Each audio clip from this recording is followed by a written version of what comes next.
Olá! Hoje a gente tem um material bem interessante aqui que nos leva a um dilema comum, né? No tratamento de condições crônicas. Uhum. Vamos analisar umas fontes sobre como lidar com o asma leve persistente, olhando o caso de uma paciente de 30 anos. Sabe, a asma dela está bem controlada. Ela usa beclometasona inalada 2 vezes ao dia, mais o albuterol para alívio rápido. Certo. Só que ela quer reduzir a medicação. Está preocupada com os efeitos a longo prazo dos corticoides. Exato. É uma situação clássica, viu? O histórico dela inclui asma na infância, que voltou depois do nascimento do primeiro filho, principalmente ligada a exercícios. Ah, entendi. E olha, já são 4 anos de estabilidade com esse tratamento atual.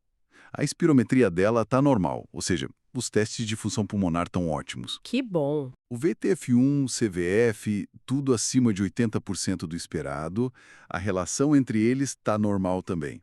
Ela usa o buterol de resgate assim umas 2 ou 3 vezes por semana, muitas vezes preventivamente, antes de se exercitar. Uhum.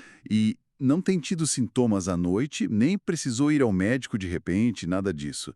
A questão central para ela é mesmo essa exposição contínua ao corticoide, sabe? Sim. E ela está disposta, assim, a tolerar alguns sintomas leves para usar menos remédio.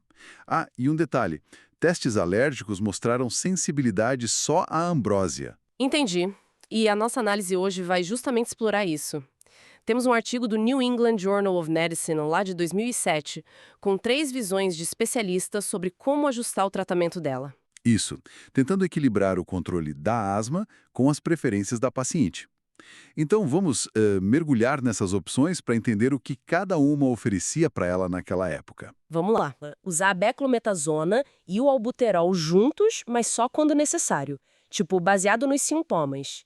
Isso reduziria bastante a dose total de corticoide, né? Precisamente.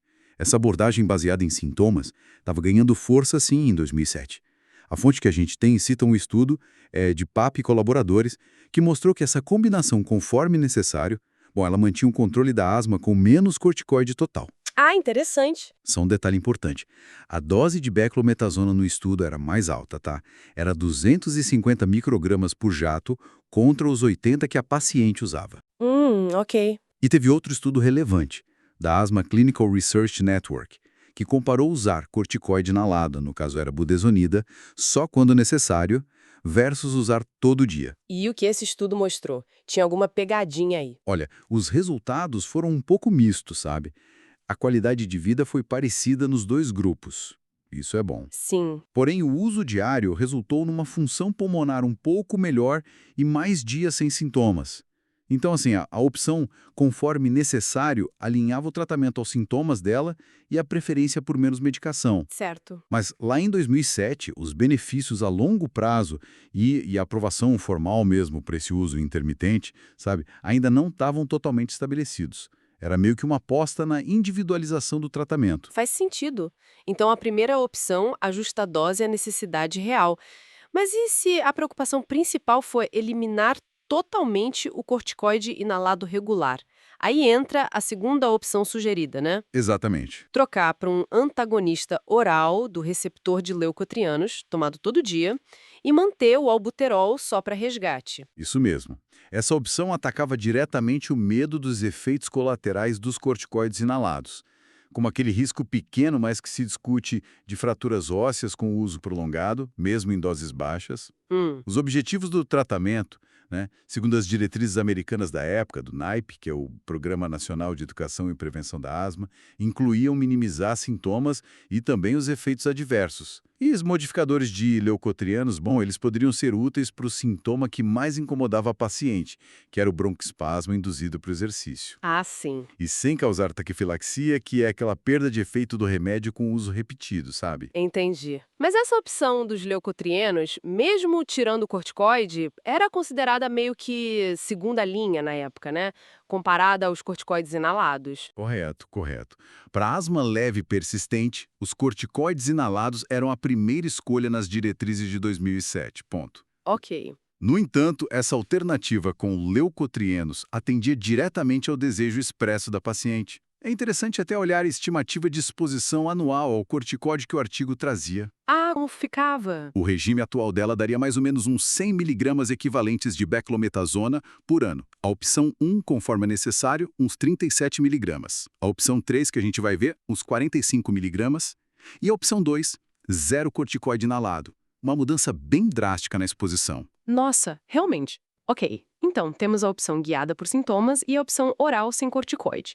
Qual era a terceira via proposta lá em 2007? A terceira era mudar para um inalador único, aquele que combina corticoide e um beta-agonista de longa duração, famoso LABA, e usar só uma vez ao dia. Mas o albuterol de resgate, claro, se precisasse. A conveniência de usar uma vez só ao dia era um ponto a favor, né? Sim, bem mais prático. E em termos de eficácia e segurança? Porque tinha uma certa preocupação com esses labas na época, não tinha? Tinha sim. Mas a fonte contextualiza bem isso. Um estudo importante da American Lung Association Asthma Clinical Research Centers indicou que essa abordagem de dose única diária ela oferecia um controle da asma parecido com corticoide inalado 2 vezes ao dia, que era o regime atual da paciente, e superior ao montelukast oral, que era a opção 2. E sobre a segurança dos LABAs, né, as preocupações em 2007 estavam mais focadas no uso deles sozinhos, sabe? E inaladores separados. Não tanto quando eles viam combinados com corticoides no mesmo dispositivo. Ah, entendi a diferença. Embora as diretrizes da época ainda não recomendassem essa combinação como alternativa inicial para asma leve e persistente, a pesquisa já estava apontando nessa direção. E o perfil de segurança das baixas doses de corticoides nessas combinações era considerado bom. Entendi. Então, em 2007, tínhamos essas 3 rotas bem distintas sendo consideradas para essa paciente específica. Uma era tratar conforme os sintomas aparecem, outra era mudar para uma pílula diária sem corticoide nenhum, ou então simplificar para um inalador combinado uma vez ao dia. Exato.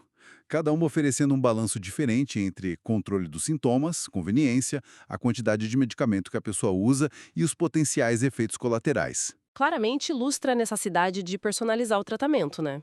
Totalmente. Não existe uma resposta única que serve para todo mundo.